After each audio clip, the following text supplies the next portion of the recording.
I want to welcome you back to Black Side tonight. We're going to talk about why the coaches hate Deion Sanders. First, I would like for you to subscribe to this channel.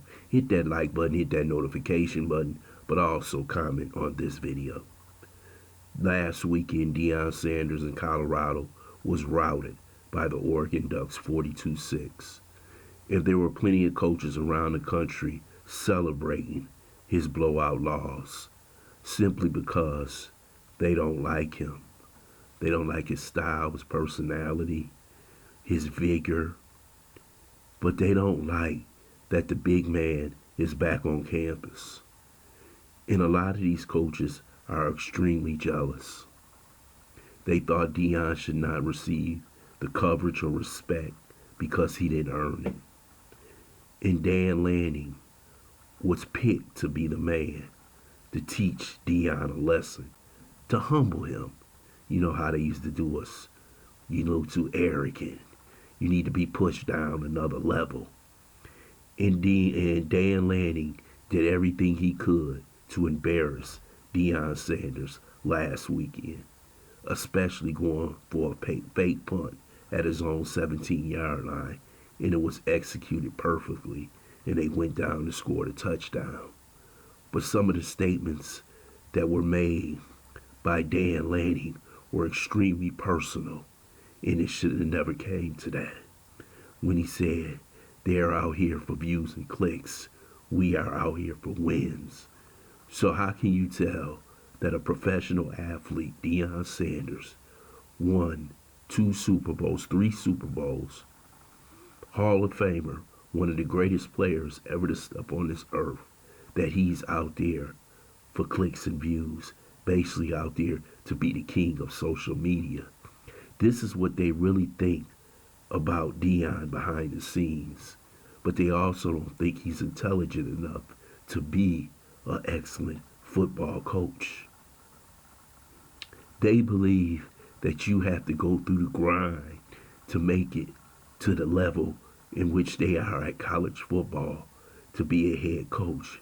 But Deion, he went to play, coached in high school, coached at Jackson State, and moved to Colorado, and has done an excellent job.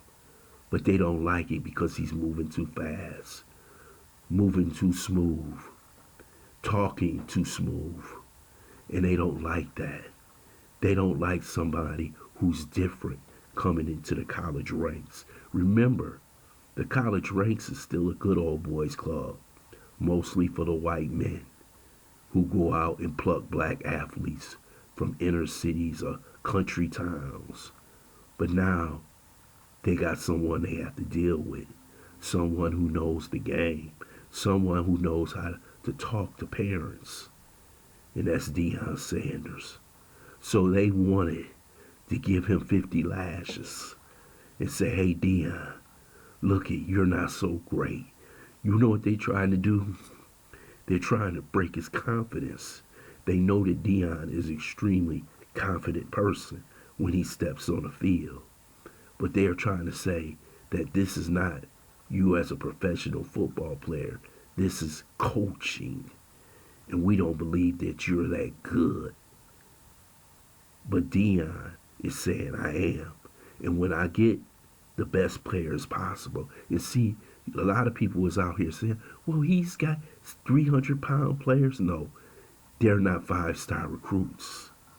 When you get 4 and 5-star recruits, you get those Alabama, Georgia, Clemson, Florida State type players on your team. That's when you can really compete for a conference and national title. But they wanted to see some blood out on the field, and coaches was extremely happy. And those fans out there who wanted to see Deion get blown out, oh, they celebrated. The beer was being poured. But let me tell you something. Before you can make it to the top, there is some pain. And Deion is willing to accept that pain. And let me tell you something. They got on Shador about how he didn't play well. But that's probably one of his first games in college football when he didn't step up to the plate. But that happens. It happens with professional football. It happens on all levels of sports.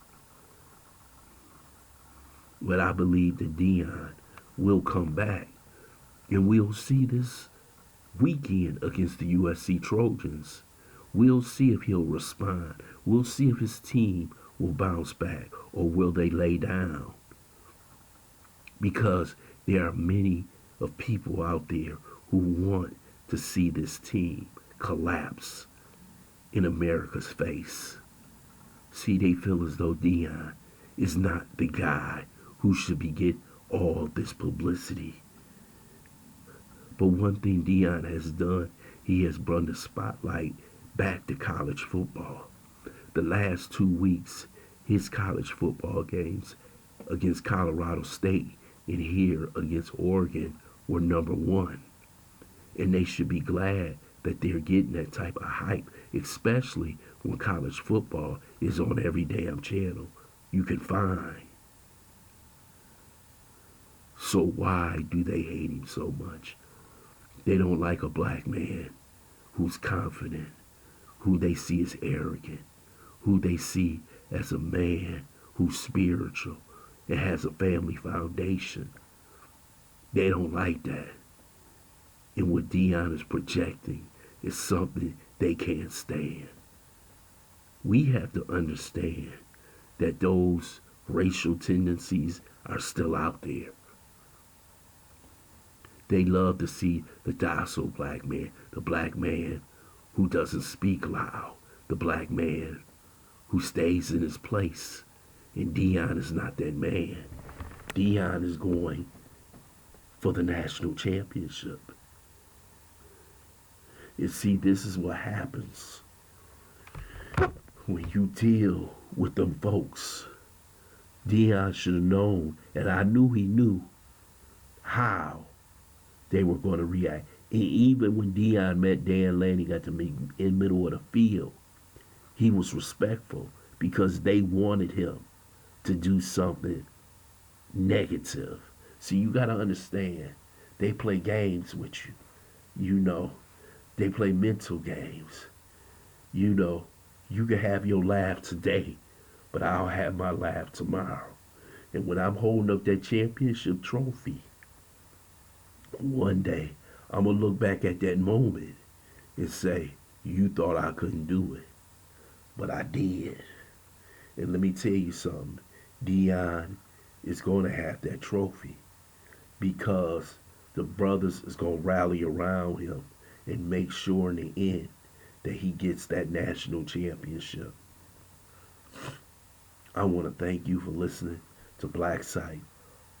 I hope you subscribe to this channel, hash that nice button, but also share this video. I'm under the weather. Thank you very much.